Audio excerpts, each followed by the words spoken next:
Experience sharing tayo. Driving the 2023 Hilux GRS.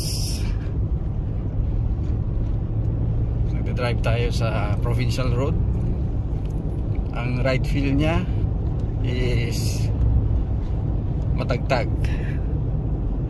pero sa driver seat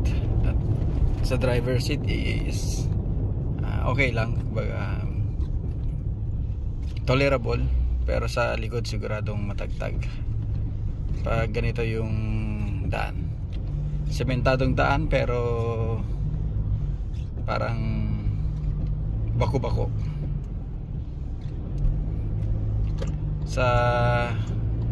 Ang steering niya mga kaibigan ay stable, very stable. Lalo na kung inactivate mo yung 4x4 high niya, is very stable ang kanyang steering. At parang feel mo na very planted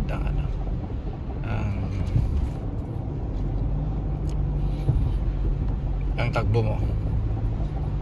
Sa fuel consumption niya is, ayan po, nag-average tayo ng 12, kasi meron yung aabot siya ng 20 kilometers per liter ganun.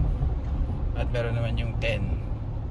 So dito is average natin na fuel consumption is 12 kilometers per liter.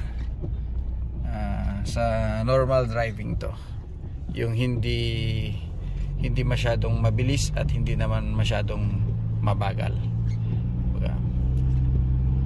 provincial road na driving. Ayan ang experience natin. Medyo umaambon at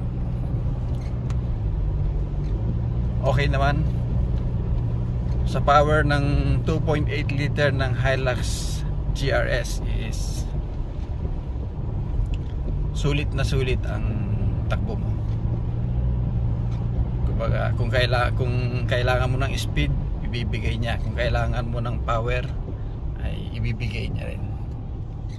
So sulit ang Toyota Hilux GRS 2023 model. Ito yung hindi pa malapad ang kanyang wheelbase na Hilux GRS. Yung 2024 ang malapad yung wheelbase niya. Yan ang steering wheel natin.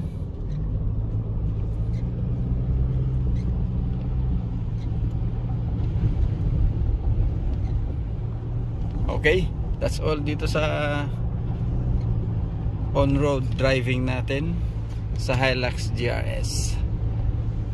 Sa susunod mga kaibigan, sa susunod na video natin, maraming salamat sa panonood, and as always, keep believing and trusting the Lord. Keep safe and God bless.